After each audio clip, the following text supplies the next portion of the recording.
Good evening, everyone. Let's all bow in.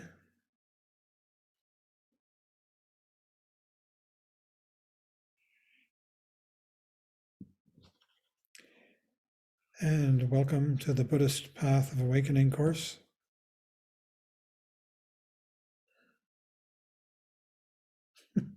Nice to see everybody. This is a course, we're working our way through the Profound Treasury of the Ocean of Dharma by Chogyam Trungpa Rinpoche. Every year, Rinpoche, for about 15 or more years, took a group of students away for 3 months on a retreat. This was a very traditional thing to do in Tibet. And in fact, if you read his autobiography, Born in Tibet, it describes him traveling by horse to see his teacher and then staying there for months with others, receiving teachings in an encampment, tents in the Tibetan plateau. And this was similar. Every year we would rent a facility in the off season. Like the first year it was held in the ski resort Teton Village, Wyoming, in September to December, when people weren't skiing yet and the facilities would go empty. So they rented it to us for relatively little money. And in other years, it took place in other places like Snowmass in Colorado, Chateau Lake Louise in Banff, Canada, and other places as well. During this time, for about 3 months, there would be intensive periods of sitting and then periods of mixed sitting and study. And Trungpa Rinpoche would take the students, usually 150 to 250 at a time, through the 3 vehicles of Tibetan Buddhism, the 3 yanas, the lesser vehicle, the Hinayana, the middle or greater vehicle called the Mahayana, and the tantric or adamantine indestructible vehicle called the Vajrayana or Tantrayana or Mantrayana. If I'm not repeating myself, yana means vehicle. So we have been working our way, these talks, that were given over 15 years, were digested into these 3 volumes, edited and digested. And these 3 volumes cover, the first volume is the Hinayana teachings, lesser vehicle, which Trungpa Rinpoche preferred to call the foundational vehicle. They're kind of the beginning teachings, the introductory teachings. And the second volume, which is what we are on now, is the Mahayana volume, the greater vehicle. And the Vajrayana, we'll see how far we're going to go into that. We'll see indeed. So tonight, we are on chapter 38 of volume 2. We are examining the teachings on mind training. These teachings were brought to Tibet by the great Indian teacher Atisha Dibankara, commonly referred to as Atisha, in the 12th century. And these teachings spread and formed a school called the Kadampa school, which was studied by all sects of Tibetan Buddhism, Gelugpa, Sakya, Nyingma, and Kagyu. In fact, the Kagyu sect, which was founded by the teacher Marpa, who went to India and brought back teachings, Marpa the translator, and his main student, Marpa's, was Milarepa, the great yogi who spent his life in caves, teaching and singing his teachings, so that his teachings now are available. You can buy them in I don't know how many volume set, it used to be 2 volume, called the 100,000 Songs of Milarepa. 100,000 is an expression in Buddhism that means a lot, in Tibetan, it means a lot. In Chinese, they use the expression 10,000 to mean a lot. And in Tibetan, it's 100,000. So there are these songs of Milarepa. Milarepa's main student his formal student was a man named Gampopa. Gampopa had been a physician in the area of Gampo. Gampo is a region of Tibet, and his name Gampopa means man of Gampo. And he was a physician, and his wife and children were killed in a plague. They died. And as a result, he took orders and became a monk in the Kadampa tradition, which is what we're studying here, these Lojong teachings. And then he went from that and became a student of Milarepa and brought monasticism into the Kagyu sect. This, just as an aside, this title, The Profound Treasury of the Ocean of Dharma, is kind of a pun because you see the name, Trungpa Rinpoche's name, he's the author, his refuge name is Chogyam, and Chogyam means ocean of Dharma. So this is the profound treasury of the ocean of Dharma, the profound treasury of Chogyam. Clever title. We're on chapter 38, point 4 of the Lojong slogans. The Lojong slogans are divided into, there are 57 of them, and they are divided into 7 points, each point having a different number of slogans. We're on point 4, finishing the last couple of slogans in this point. And we're starting with slogan 15 tonight, which is, 4 practices are the best methods. Now, before we do this, I want to actually lead a meditation briefly that I hope will help you understand these slogans better. So if everybody would take a good posture, even though it's not really essential, because what's really essential is that your mind has a good posture. And we're going to talk about what that is. But you take a good posture, eyes are open, gaze natural, just as when we meditated a few minutes ago. Relaxed without being swimmy. You can aim your eyes wherever you like. Take a deep breath and bring your awareness as you exhale here into this present moment. Here you are, in clarity, eyes still, your mind clear, aware of whatever happens to be presenting itself, any of the 6 objects of perception in this space. This clarity is peaceful, effortless, still.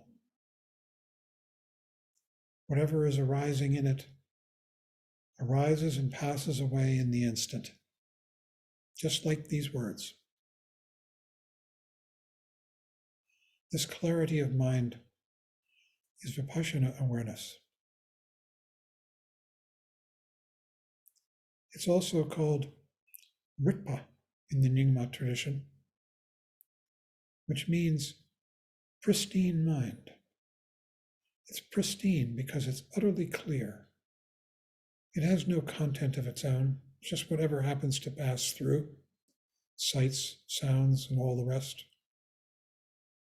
But the awareness is just absolutely still, liquid, clear, translucent, uninterrupted.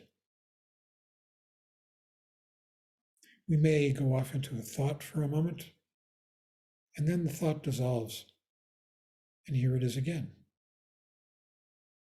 It's just like the sky, always there. It may be interrupted by a cloud of thought for a moment, but the cloud of thought doesn't really stop the sky, it just goes across it. And just the same with any of the 6 appearances, phenomena, they arise and pass in this sky of awareness. This sky is effortless. When you come back to it, you give up any effort. It's always here, waiting for us.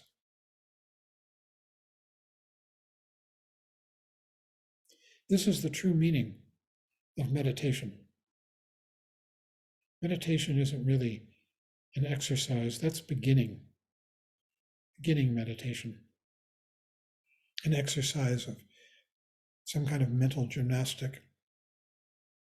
True meditation is resting in this effortless, clear awareness, coming back to it.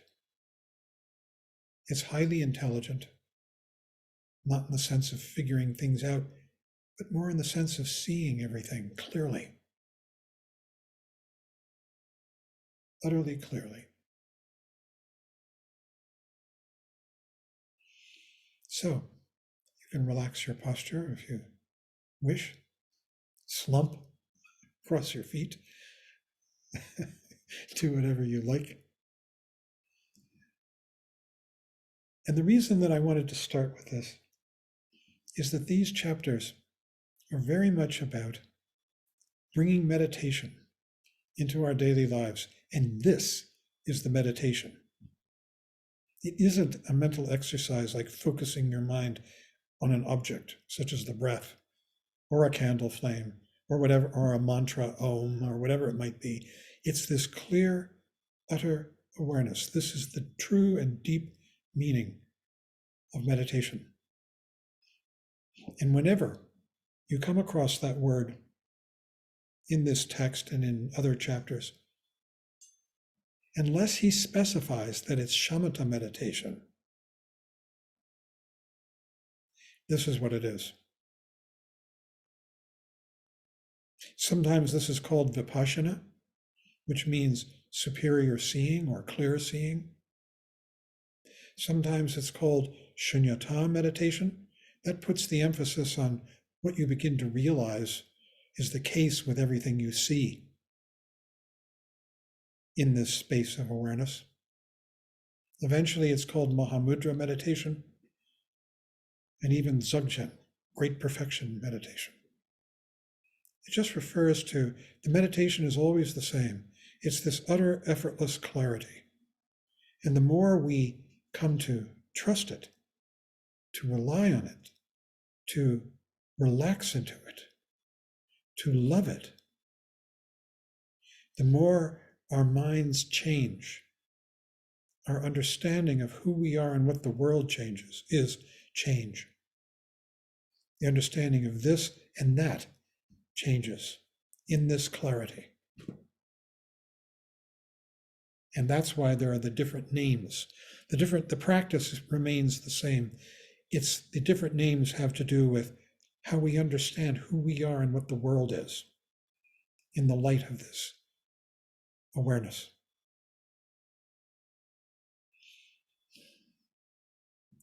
So let's take a look at this chapter. I wanted to do this because he's constantly talking about meditation here. And he's dealing with a group of relatively new students, some of them. And so he doesn't go into what I just did, although he will at different points with them later. So slogan 15, 4 practices are the best methods.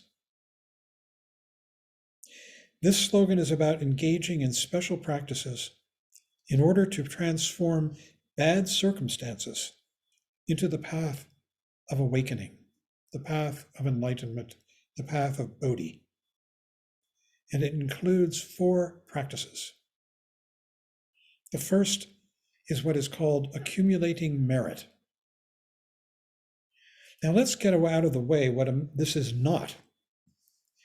There is a very low-level version of what accumulating merit means. And what that means is that you do good acts of generosity and kindness and so forth, and you get merit. What that means is that you produce karma that's going to come back and benefit you.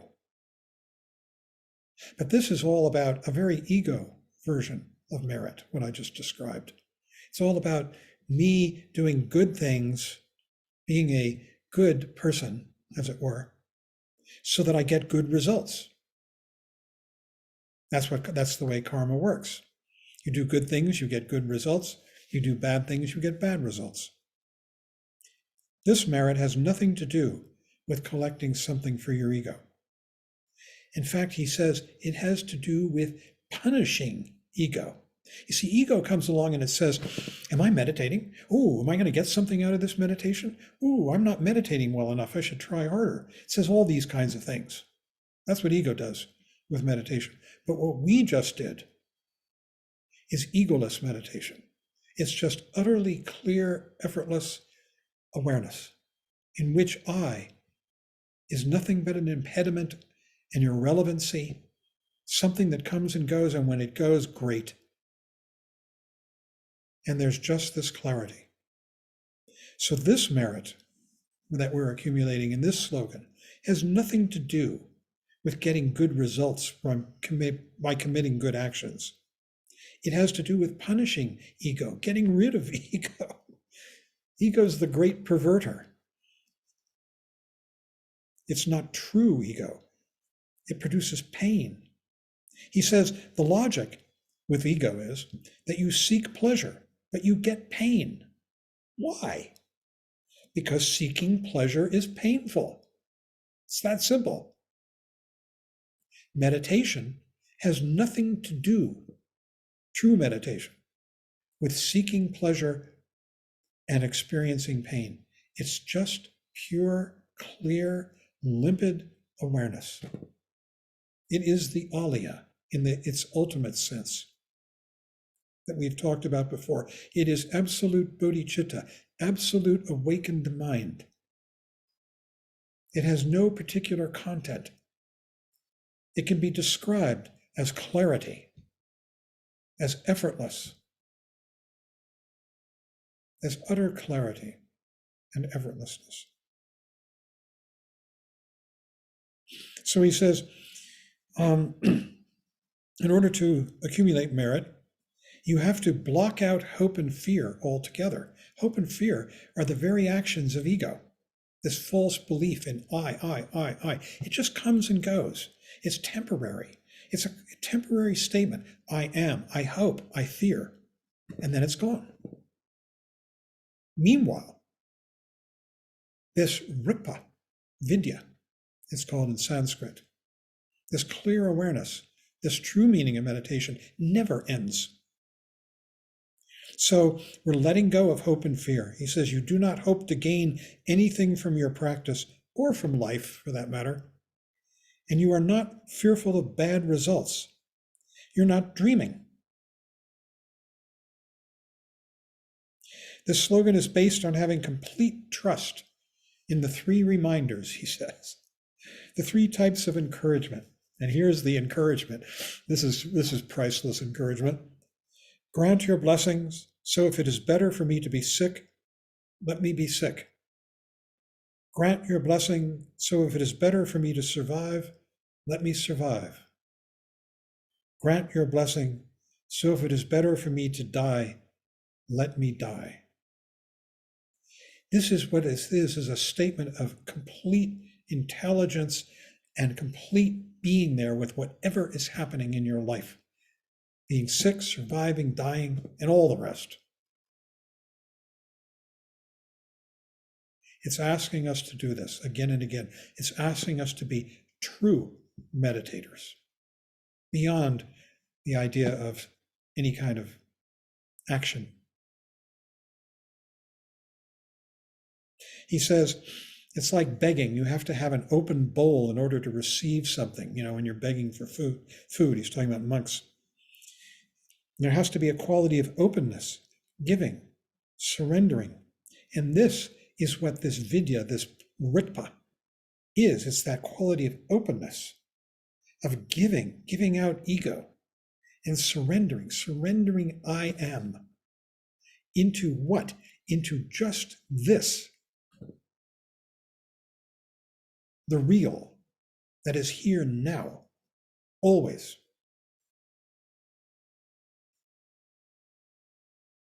You're not asking anyone else to grant these blessings. You're asking yourself. And he says, you could apply this to anything that is tricky and sticky, and by doing so, you actually begin to cheer yourself up. by giving in. Basically, you are saying, just let it happen. These teachings are so appropriate when you're confronted by difficult situations. People who you love perhaps disappointing you, being angry with you, your health deteriorating and scaring you.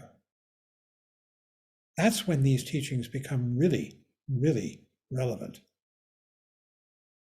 In situations like that, when you find you're running out of money, when you find you're lonely, with no sight of companionship, whatever it may be, you're saying, just let it happen. Which is like reciting magical words. You're simply letting things be, and whatever comes up, you are grateful. That doesn't mean you don't work intelligently with any situation. You do.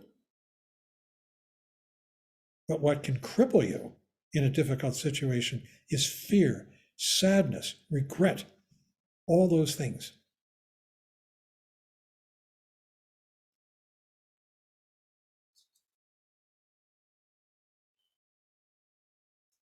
He says, if there's any desire or fear, then you jump into the fear and you refrain from your desire. Either way, you're coming back to this clear awareness.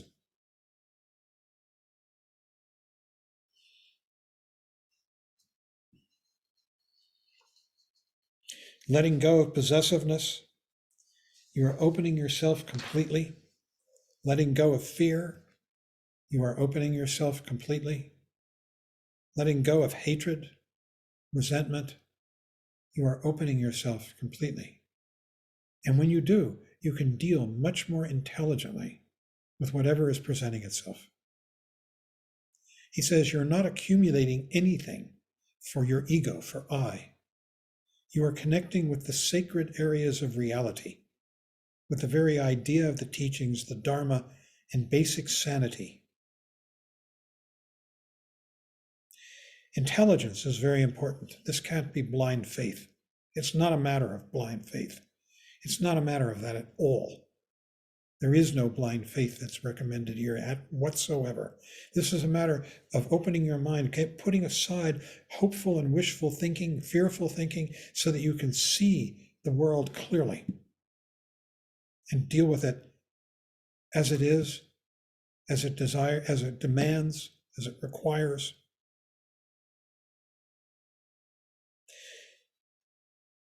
The second slogan is laying down evil deeds. Guess how you do that? By coming back to this awareness. Rigpa. That's how you lay down evil deeds. He says, because you have learned to block out hope and fear, which means rest in this awareness, Rigpa, you develop a quality of gentleness and sanity. That's what Rigpa has. Rigpa, this awareness, this clear awareness, is gentle. It's kind in a way, without being trying to be goody-goody, but there's a gentleness to it, a kind of smoothness.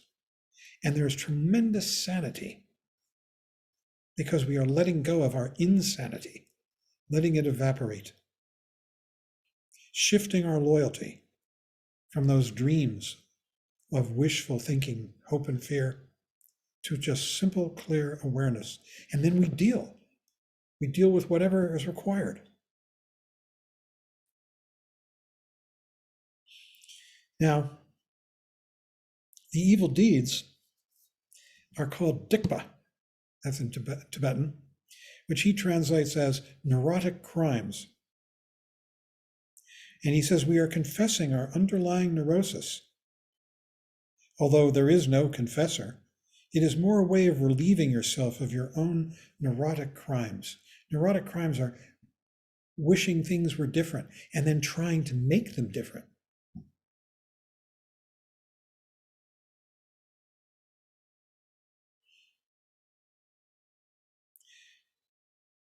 He says confession, you confess these neurotic crimes, although there is no confessor really, It is more a way of relieving yourself of your own neurotic crimes. I've already said that. Worth repeating, though. And it's done in 4 steps, confession. The first is regret. You get tired of your own neurosis, this constant complaint, this constant hope and fear. You get tired of it. You regret it. And this is the first step of what he calls confession. You're not confessing to somebody like, in the Catholic religion, you go and confess to a priest. That isn't it. This is confessing to yourself and opening up. So you have regret. You have regret for your neurosis. You can feel those neurotic thoughts. Here you are, you're confronted with a difficult situation. Your health is bad. Your lover is leaving you. Well, your check is bounced because there's no money in your account. And you have this thought in your mind, uh-oh, what am I going to do? And there's fear and there's hope. And you let those go and you deal with the situation intelligently in the best way that you can. Hope and fear are crippling. The second step is of this so-called confession to yourself. It really means bringing this to awareness, is refraining from evil actions. Although you might want to do it again, whatever it was, think that it was enjoyable, maybe insulting somebody who hurt you. You decide it is better not to. Because maybe, that person hurt your feelings and you want to insult them, you want to hurt them back, and they're only going to produce an echo. Back and forth and back and forth. More and more mess. So you refrain from that because it's going to produce a greater mess. The third step of this so-called confession, which is laying down evil deeds, is refraining from evil actions. Is taking refuge in the Buddha, the Dharma, and the Sangha, which means just what we've been saying. You're surrendering to reality. The Buddha, the Dharma, and the Sangha, they represent this state of mind. This state of mind, this practice of Rigpa, is the ultimate expression of the Buddha. The Buddha is the intelligence of Rigpa, of this clear awareness. The Dharma is the teaching of it, and the Sangha is the expression of it in life. So you're completely surrendering to this. This is the path. However we come to it, over and over again.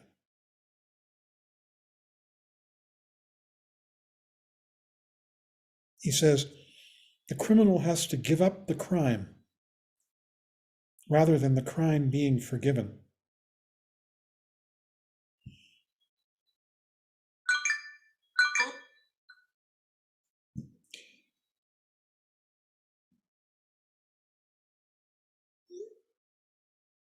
The fourth step is letting go of hope and fear. Here it is. You're completing the surrendering process. You're giving and opening completely into this intelligence. Nobody's going to pat you on the back. There's just, including yourself. You can, but it's irrelevant. It's not only irrelevant, it's like a pause. It's like a diversion. And then you come back to this clear, intelligent awareness, which is nothing more than being utterly here for your life.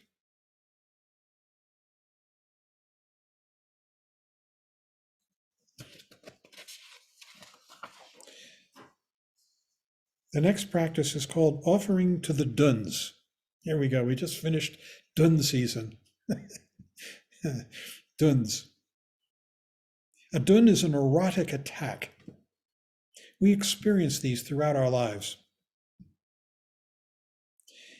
You are dealing with a sudden, earth-shaking situation, a big attack, and it comes on you suddenly. The duns possess you immediately. They attack you by surprise, and suddenly you are in a terribly bad mood, even though everything is okay, he says. It's an emotional attack, the duns. They seem to come from outside us. be caused by something outside us. It seemed utterly unreasonable when we got attacked by a dun or duns. They are said to steal your life force, and they are a hidden neurosis which pops up unexpectedly, seemingly without reason. They're unpredictable. They attack us especially when we're careless. He says, you don't watch your step and you slip and break your back. Duns come in these ways. Your carelessness begins to affect you psychologically, and you get a sudden attack. And then here's something he says is interesting. Usually such upsurges, the duns, these neurotic attacks, coincide with a physical weakness of some kind, which is an interesting point, not mentioned in the textbooks, he says. In the textbooks that he's talking about, in the Dharma texts.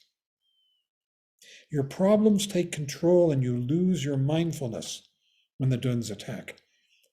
You get lost in hope and fear, anxiety of all kinds. And with a loss of mindfulness, the duns can attack you even more. But if you are working with mindfulness 24 hours a day, you will not have duns. And then he says, that's an advertisement for being mindful. And these are very special, the duns. They're very unpredictable, sudden, come out of nowhere, and really attack. And then here's the key, that when you lose your mindfulness and the duns come, you could welcome them as reminders. You could be grateful that they are telling you how unmindful you are, and to go back to awareness. Because awareness is everything. That rikpa, that clear awareness, is gold.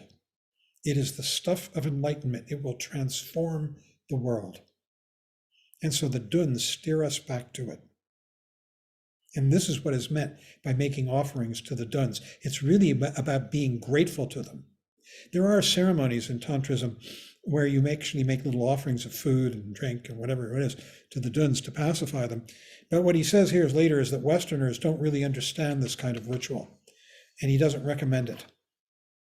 Rather, what we need to do is to appreciate that when they come, they are steering us back into awareness. And by doing this, again and again, you burn up your habitual tendencies to fall into hope and fear and dream.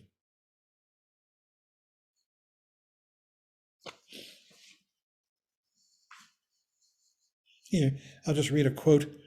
The idea of feeding the duns is to tell them how grateful you feel that they have caused you harm in the past. You would like to invite them back again and again to do the same thing to you. You are so grateful that they have awakened you from your sleepiness and slothfulness. So you ask the duns to wake you up as much as they can.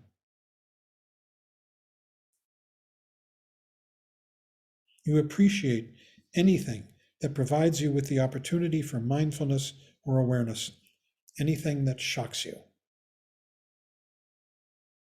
This is the path.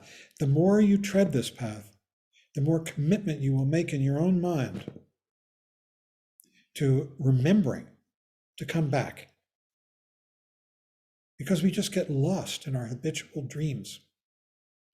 And so we could actually be grateful to something that kicks us back, like the duns. And this brings us to the last of these four practices, offerings to the Dharmapalas. Dharmapala literally means protector of the Dharma.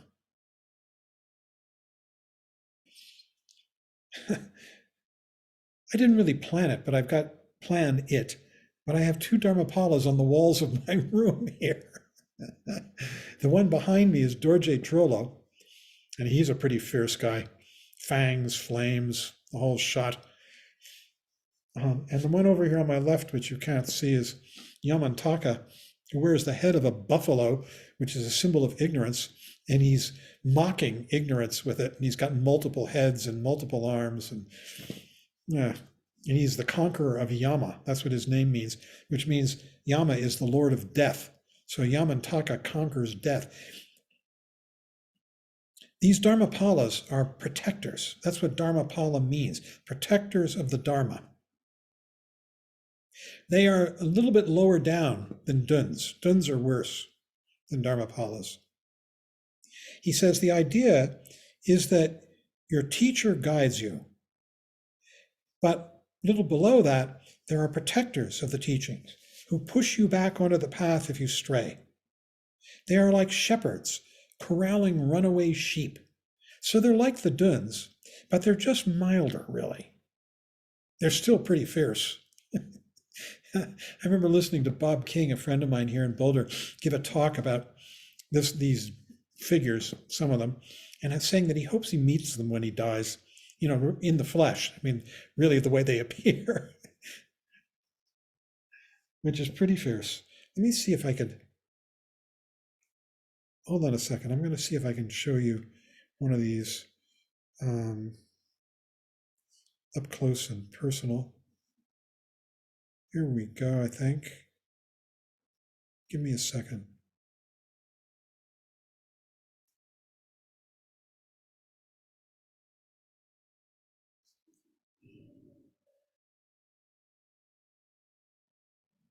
No, it's not letting me do it.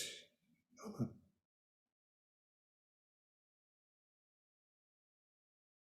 Oh, yeah.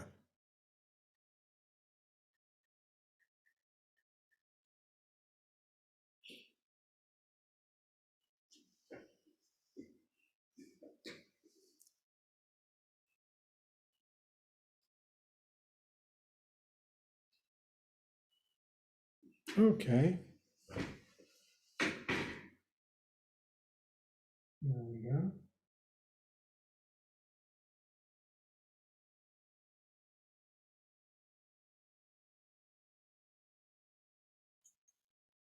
We're just seeing you. There we go. There we go. Okay. Here's a Dharmapala. I'd like to meet this guy.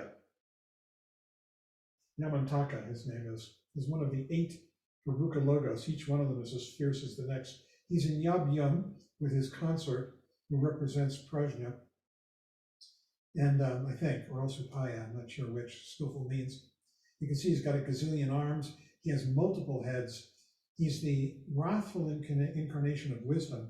And so his top head, the yellow one up there, is actually Manjushri, the bodhisattva of wisdom. But here he is with this bull's head grinning with these fierce eyes. And he's got a million different implements in his hands. And this figure down below him is Yama, the Lord of Death. And you can see Yamataka is above him, he's his ruler. So that's one example of a Dharmapala. Just thought they're very colorful.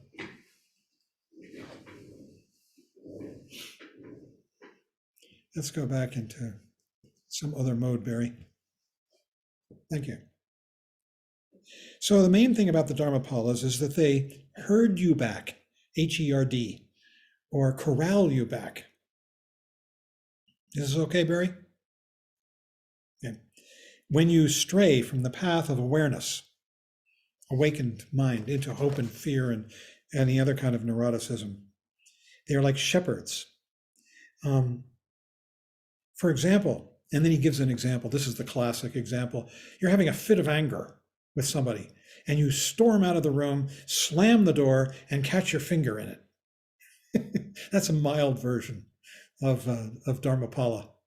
That'll wake you up. I'll give you another example. This is a personal one from my life.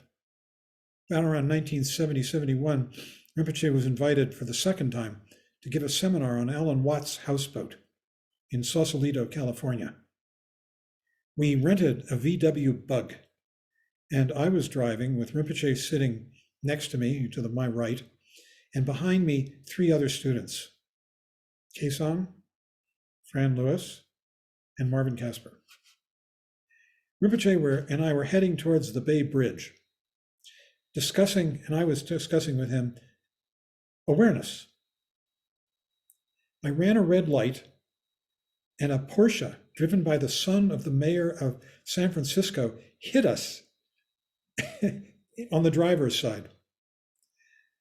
I was thrown into Rinpoche, who seemed relatively unhurt. Franny, somehow in the back, had cut her forehead. We had to go to the hospital to have that taken care of. And it turned out later, Rinpoche, about a week later, Rinpoche was back on the East Coast at the Tail of the Tiger, and he had pain in his side, and it turned out he had several cracked ribs from where my elbow was thrown into his ribs when the car hit us. After the accident, I asked him, I said, "Is this an example of Dharmapala?" Actually, I said of Mahakala. Mahakala means the great black wrathful one, you know. He said, "Oh no, way too trivial." I still think that's pretty funny. So these are experiences that wake us up when we're lost in some kind of a dream. You slam your finger in the door as you storm out in anger. It is the Dharmapala principle corralling you back to the world where you belong. The protectors will herdle you back to that world. In fact, the farther you go on the path, and the more your understanding develops, the more powerful and present the Dharmapalas become. I mean, if you don't really have much understanding of meditation, they can't really do much because they don't have any place to hurdle you back to, right? But the more you understand meditation and the more you lapse from it, then they will act. And they do more in post-meditation. They're really all about when you walk around on the streets rather than when you're sitting on your cushion. That's what the Dharmapalas are about. And he says that's why it's traditional, and we don't do this, to do the protector chants at the end of the day and when it is time to wake up in the morning. Now, if you go to a meditation program where you're sitting all day, every day, let's say with a group, you will do protector chants usually around 4:30 in the afternoon. And there are some beauties. He says that these protectors are expressions of your own intelligence, and they are happening constantly, bringing you back to awareness. Their job is to destroy any violence or confusion in you. Confusion, you see, is usually connected to aggression. Aggression is wanting things to be different, according to the ideas of ego, very selfish. That's aggression. And the protectors, these Dharmapalas, are utterly anti-aggression. They're about bringing you back to what is. Dharma doesn't have any aggression. It is simple truth.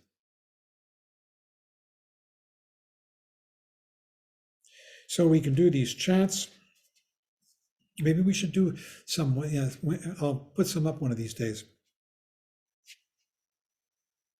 because we do them a lot in the tradition.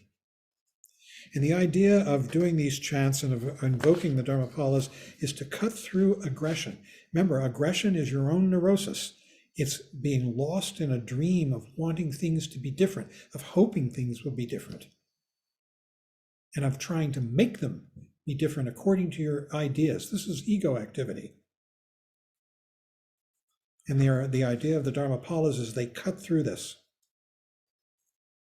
And they cut through anybody who violates gentleness. This Rigpa is so gentle. This awareness, clear, is so gentle.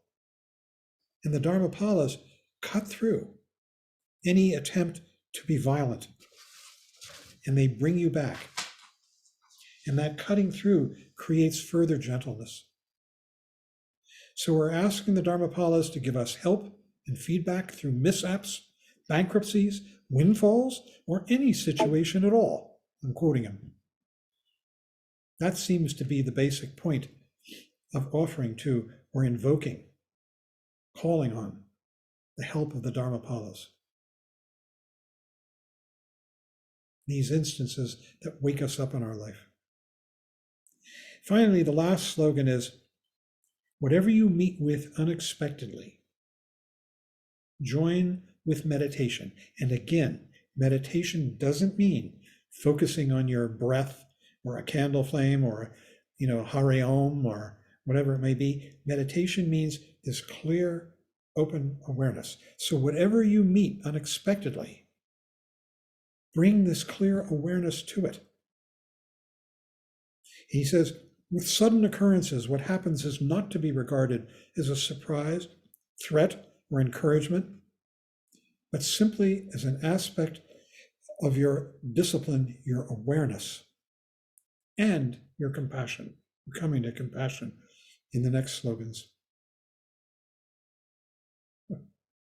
This isn't a love and light approach.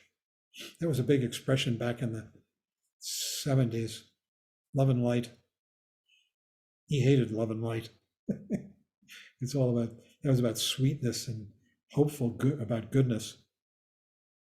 The idea is simply to understand your own territory and your own neurosis, to understand it, to see it clearly.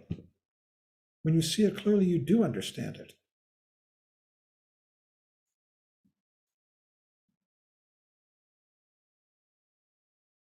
He says, whatever you meet could be pleasurable or painful. But in this instance, unexpectedly, it comes as a surprise, which could be positive or negative. The surprise could go either way. And this slogan tells you that whatever you meet should be joined immediately with this clear awareness, vidya, rikpa. Here it is. It's here all the time.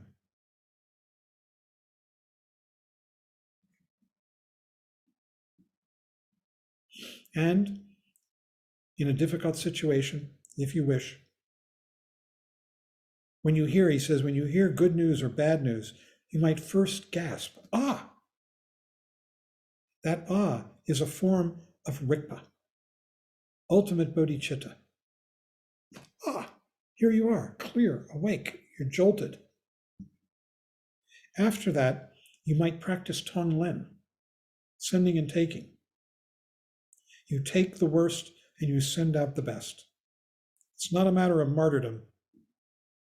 You are settling down in your world to being decent and good, and you begin to feel very comfortable and relaxed about it. So when you take in the bad and send out the good, you're giving up that egotism that wants it all for me, and you're coming present with generosity and with kindness.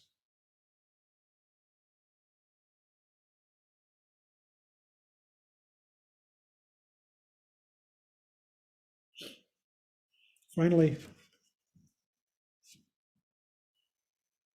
talking about this giving and sending and taking, it actually takes away your anxiety altogether because you don't have to pretend.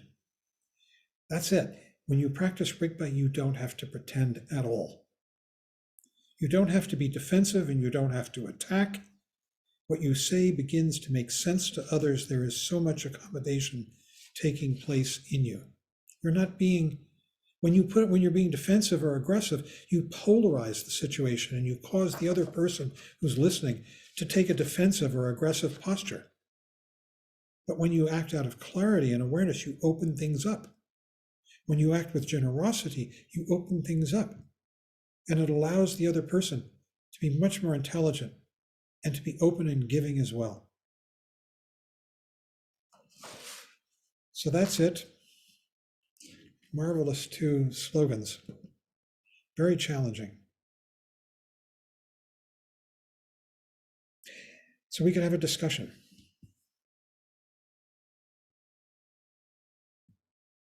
John, this is Vicki. I had a question.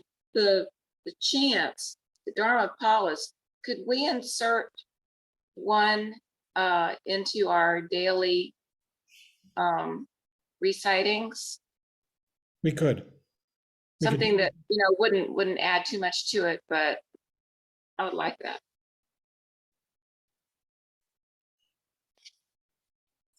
Vitali, Vitali, life, life, the Devi with one face and four arms, riding on a donkey with a white blaze. As day dawns, you guard the meditator. As night falls, you cut the aorta of the perverters of the teachings. Our mother, sister, and maid, you send out a million emanations. It goes on from there. You cut the aorta of the perverters of the teachings. You ride on a donkey with a white blaze. As day dawns, you guard the meditator, so forth. Yeah, we'll start putting them in, if you like. Other people agree? Want some protector chants? Peter's nodding yes. He's an old hand at it. Yeah, Barry's saying yes. It's time. They wake us up. They corral us. They herd us back into this awareness, this sanity. Yeah. Yep. Definitely. Question. It might be painful. Who else? I have a question, Meg. Meg?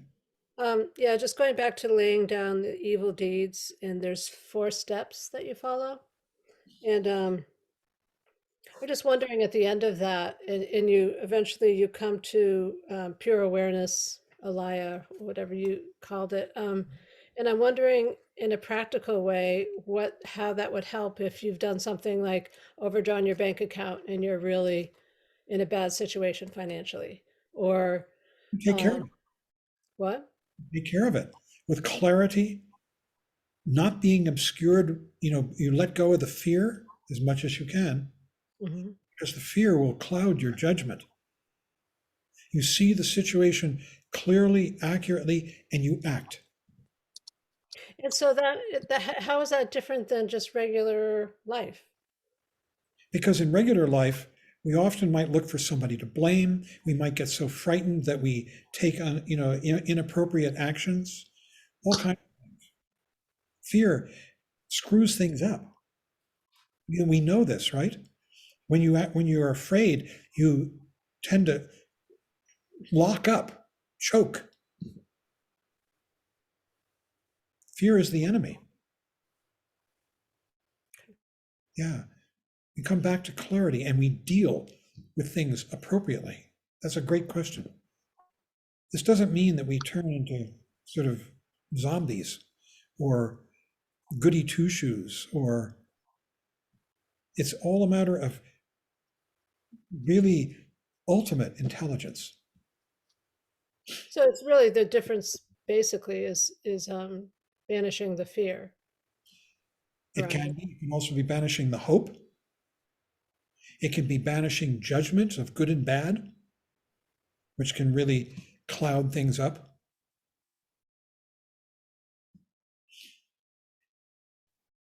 There's that line in the sadhana of Mahamudra.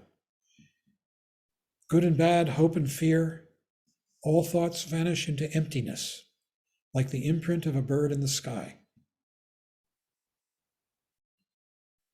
That emptiness is another name for this clarity, Rikpa. Just emphasizing different aspects of it. There are different names that talk about different aspects. It's looking at it from different angles. But thanks. That's a terrific question, and it's so important, that point. This does not make us stupid or ineffective in our lives. If anything, it'll make us more effective.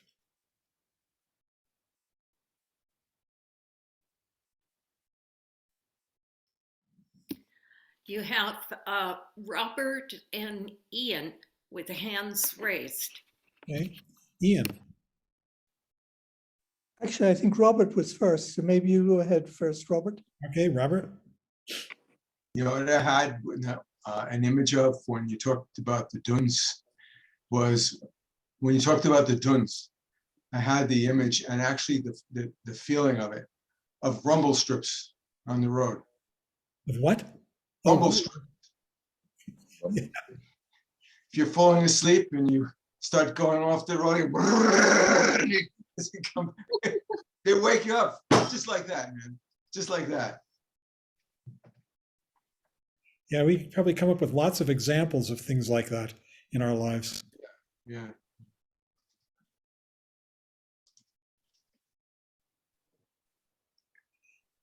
Ian and then Peter.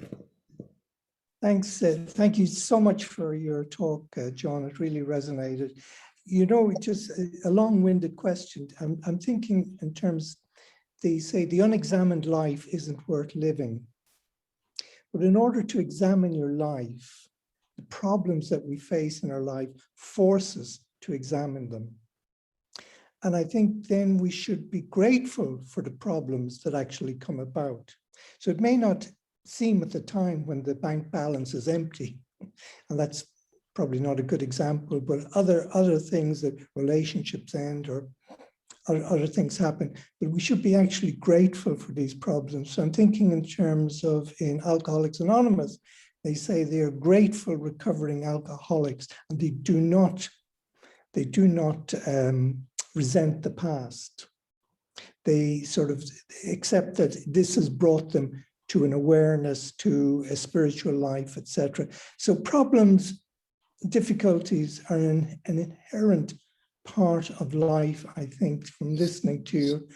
And I would just add that I found it so optimistic that there are duns there willing to steer us back to awareness, and Dharma palas as well to whip us into it. That is so optimistic, very different in my Catholic upbringing. Thank you so much, John. You're welcome. We should thank the Dharma. Peter, you had something? You're muted, Peter.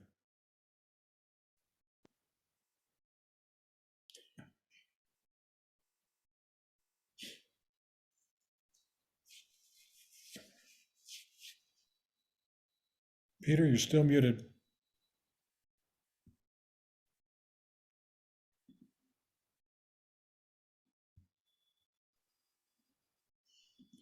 Well, I'm afraid, Peter, we're going to have to move on. Peter, try to unmute yourself. How's that? Got it. Okay. As I was saying, this just came up to me, and I can't, but is there, we talk about being brought back. What about keep going? Because in my experience, sometimes if there's a distraction, it's kind of, being distracted by the demons and, or the, as what happened with the Buddha, his temptations and so on. I don't know that he went back to anything, but he kept going. So my question is what about keeping going? Is that a part? Does that play any part? Thing about keeping going. And I don't mean trying to get rid of anything, but just simply keep going. Meaning staying where you, not staying, but meaning that you are in a situation which is in the moment, rather than having to change it or something, that there's some benefit in keeping going. Does that play a part? I think it very much depends on what you're keeping going. Oh, Your neurosis, no. oh, But yeah. if you are clearly, keeping going your response to the ongoing situation. Yeah. Buddha acts whenever action is required. He destroys what needs to be destroyed. He cares for whatever needs his care. That's that you want to keep going in that kind of mode. Yeah. Going in some neurotic mode of self-defense and aggression. Because that mode is in the present, right? What is? What you just said. In awareness, yes. If Yeah. you're acting with awareness, with Rikpa. Yes. Okay. clear awareness. Call it the Alaya, call it Rigpa. Right, right. That's what I was getting to. If we are Yeah. feeling, That we are feeling, absolutely want to keep going. yeah. Okay. Thank you. Thank you very much. Thank you. Danielle. Hey, when we were talking about the Dharmapalas, or you were, just this little sentence, it said, by inviting the Dharmapalas, we're taking a lot of chances, not physically, but spiritually. If the true teachings are not properly presented, if they're presented in the wrong way or a cowardly way, we could be struck down. I was kind of wondering what that meant. That when you act inappropriately to reality, reality will send you messages. And those messages can get very strong, depending on your obstinacy and the degree with which you are pursuing egotism. Okay. Yeah. I mean, tremendous egotism invites tremendous reaction. Right. Got it. Thanks. We see it all around us, don't we? Yeah.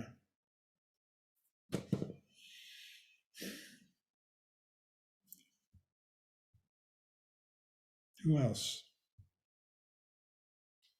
Barry, can you see the screen better than I? All right. Everyone's mum right now.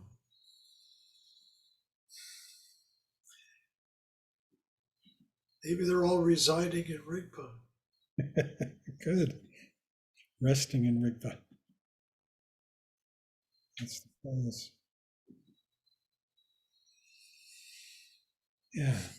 It's such a challenge to switch our loyalty from the dreams of hope and fear, good and bad.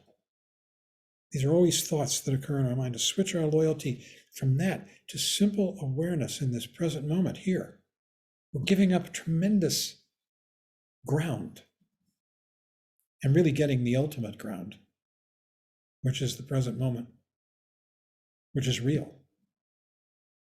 But we're giving up this orientation of who I am or where I've been, where I'm going.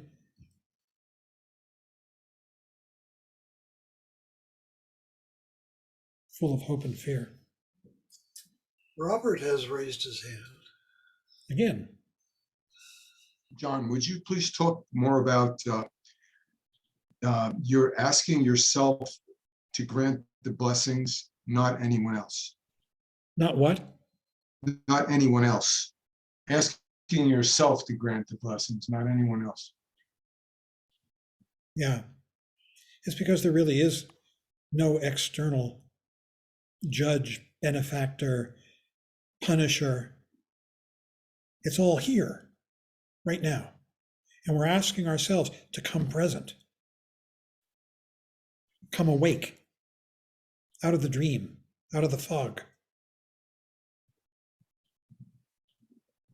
So really, it's a reminder when we say, grant your blessings so that, if I die, I'm going to die, and I accept that. Or in the morning when we do the four dharmas of Gampopa, grant your blessings so that my mind may be one with the Dharma. We're talking to ourselves. Although there really is no self. There's just this. So we're reminding ourselves to come back to Rigpa, which is ultimate intelligence.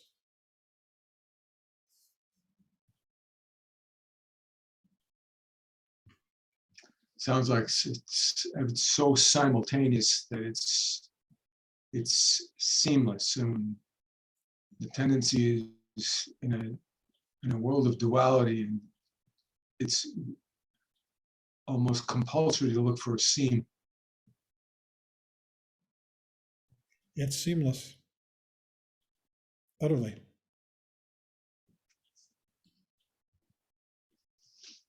Mark, You have anything? I was hopeful. May I, excuse me, may I ask a question? Of course, absolutely, Trevor. Thank you. So there's a couple pieces in here that my mind is perceiving as inconsistent with one another, which I know isn't the case. So I'm guessing it isn't, so maybe you can help me out there. So in the Dharmapala section, there's a sentence that says, when gentleness becomes harsh, it becomes very powerful and can cut right through. So I guess I'm seeing that as almost a description of aggression, and he's talking about aggression here. And so I'm wondering about the relationship between gentleness and aggression, first off.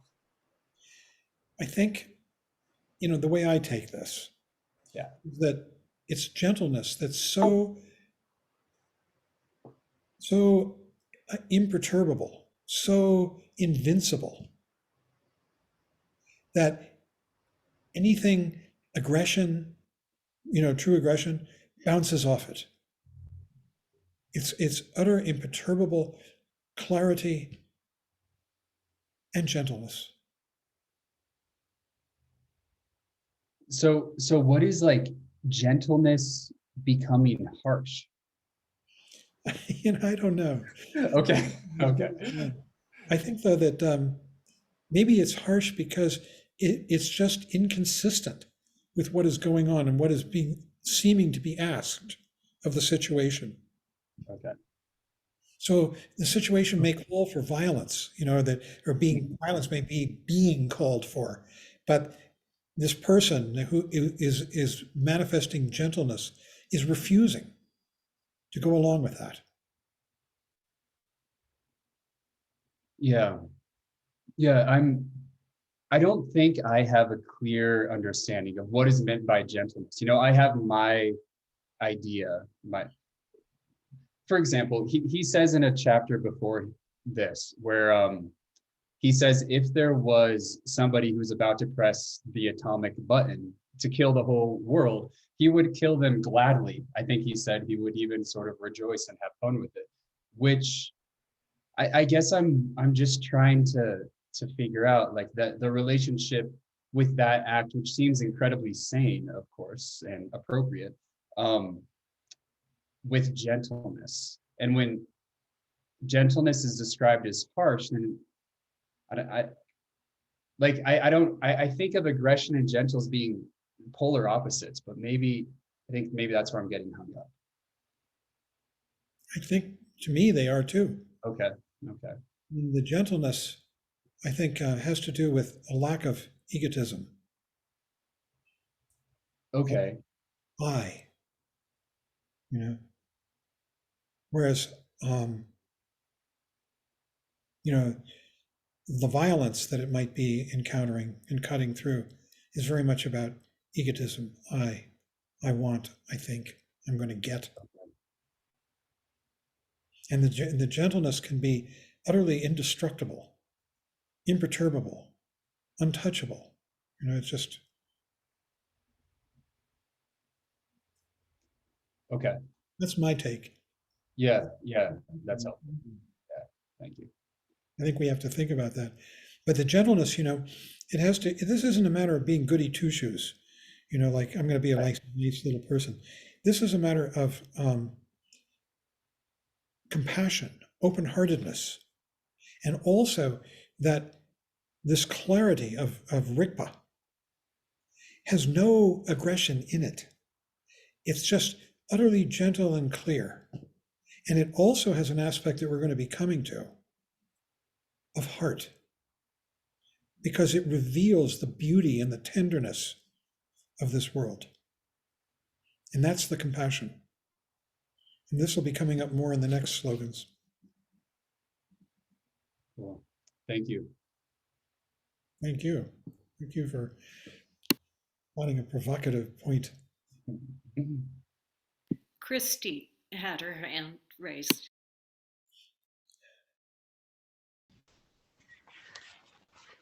Hi, everybody.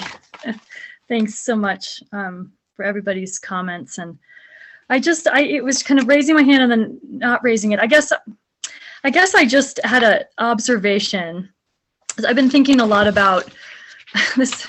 I feel like this transforming bad experiences and bad, what we determine as kind of unwanted things into the path has just been especially poignant for me. Just like with a lot of things, I feel like I'm just getting the lesson like all the time.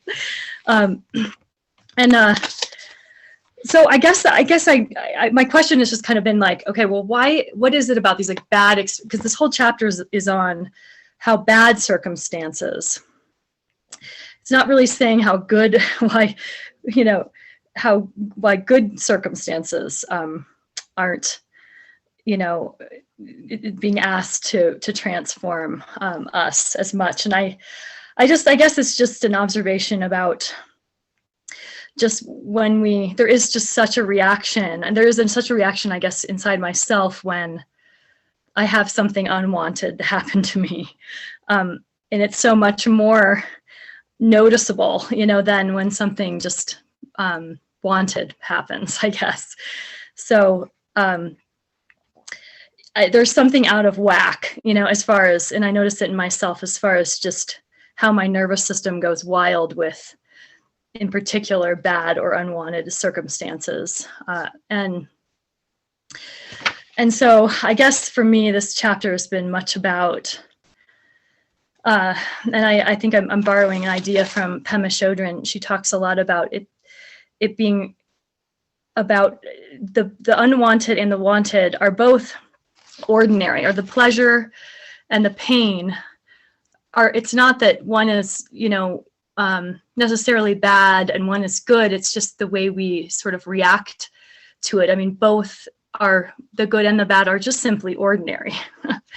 It's that, so it's that almost that we've just are so habituated in a way to have to just not want anything unwanted so desperately that, there's just a need to kind of bring that back into balance. And I don't even know, like when I have this boss right this minute, I'll try to make this quick, but I have an aggressive boss, and it's been sending me into, I just understand I see my neurosis just like constantly.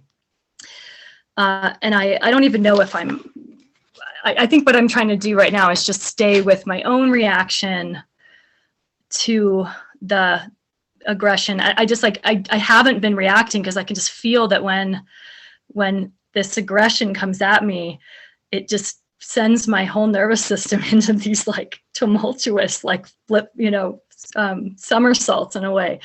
So I'm just noticing that, and I'm just like, just trying as hard as I can to just stay with it and not, fly into defense or just do all the habitual things that I always do. And it's almost like a game. It's become almost fun in a way for me to just, okay, here it is again. Okay, here's your opportunity again to just like, try to stay with it and like, don't, just cycle off into the storyline. Or so it's almost, it's almost comical, my life at the moment in relationship to this chapter. And so I don't know. I don't know if any of this makes sense, and I'm going on and on now, but just this is where I'm at with this at the moment.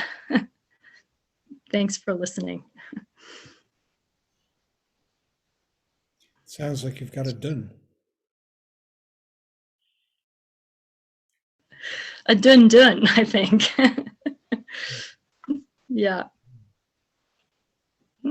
Well, the challenge is to see this done as a way of bringing you back to clear intelligence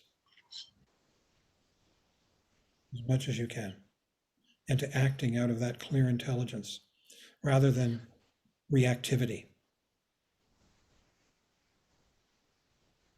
which will make you unhappy and incompetent. Okay. Thanks. It's a challenge. This situation. Sure is.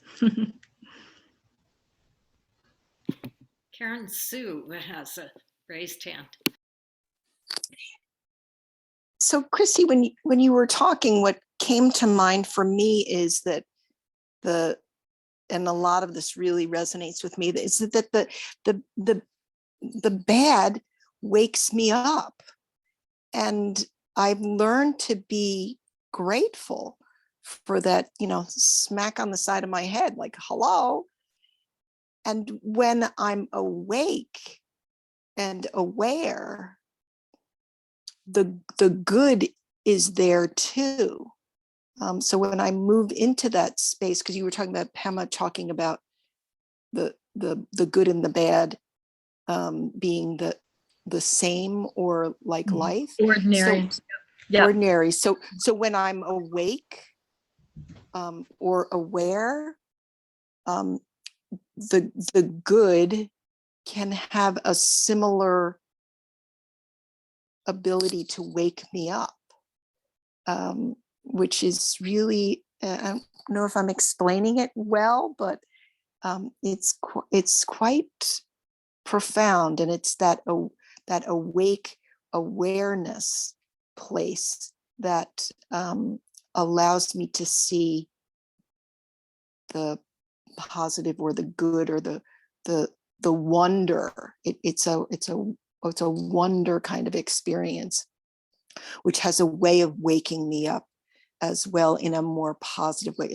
A beautiful day, a beautiful sunset, that I'm not taking advantage of ignoring that because I'm in that space of awake and aware. So thanks for bringing that out for me. I really appreciate it. Thank you, Karen Sue.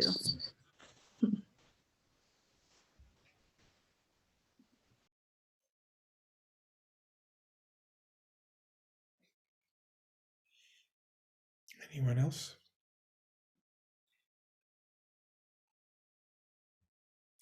I think Pema is really terrific on this material.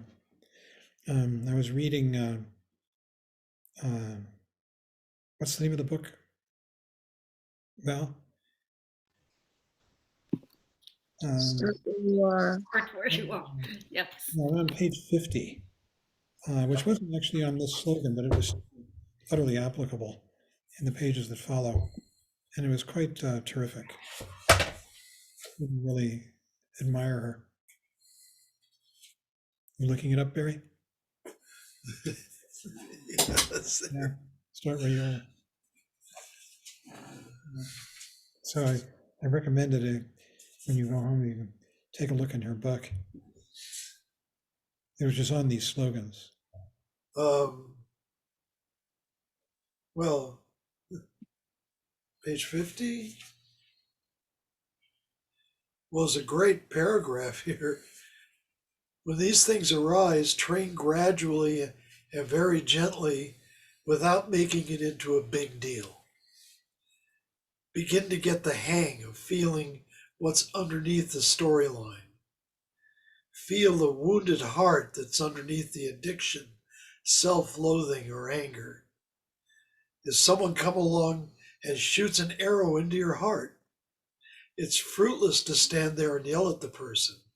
It would be much better to turn your attention to the fact that there's an arrow in your heart and to relate to that wound. Yeah. I love her stuff. It's wonderful. She's good. And it seems to apply to Christy.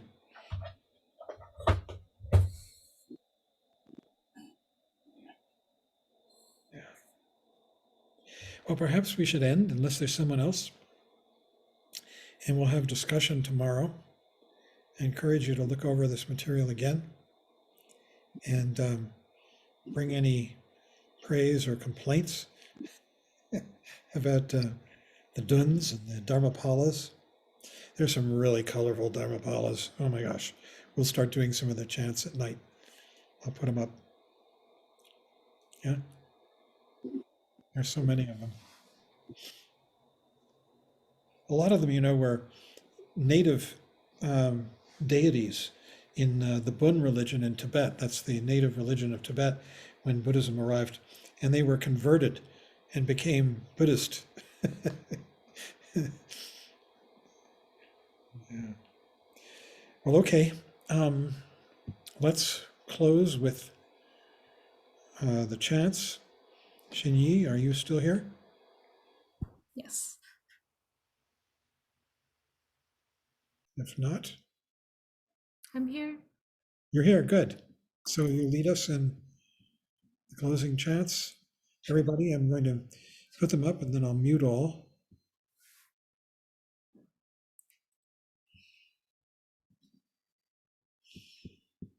Do we also do the prayer for peace? Yes, prayer for peace and the dedication of merit, if you would.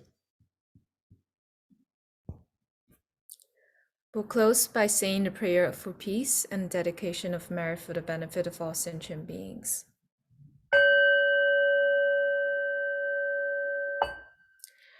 By the blessings of enlightened and compassionate ones, by the power of my positive actions of 3 times and my prayers of pure aspiration, may wars, conflicts, epidemics, and all other maladies dissolve in this world, and may the earth and all who live on this earth enjoy the abundance of well-being. May all learn to live lovingly with each other.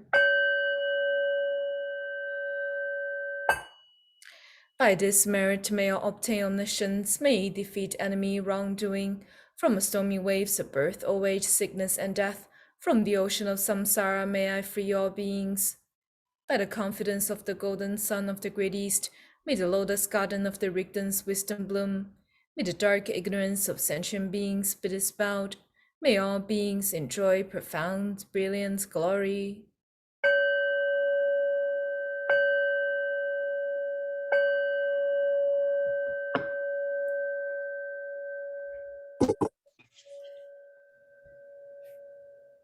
Thank you, Xinyi, and thank you, everybody. Thank you. Thank you, John. Thank you, everybody. Everybody. Good night. Thank you. Thank you. Good night, everyone. Thank you. Thank you, everybody, so much. Everyone. Thanks, everybody. Good night, all. Good night. Thank you. Good night, Ian. Well, Good night. Good night. Is it on? Are you on tomorrow night as well, John? Yes, we have at 5:30 New York time, we have meditation and then we have a group discussion. no, 7:30. 7:30 New York time. 7:30 New York time, sorry. Same time as, 7:30 p.m. tomorrow night. yes. 7 is the meditation and 7:30 is the conversation. And you can, Fantastic. Thank you very much. See you at 7 then tomorrow night. Have a good Blessings. Thank you. See you, night. Valerie. Yes, bye. Good night, everybody. hi, Peter. Hi, Robert. Good night.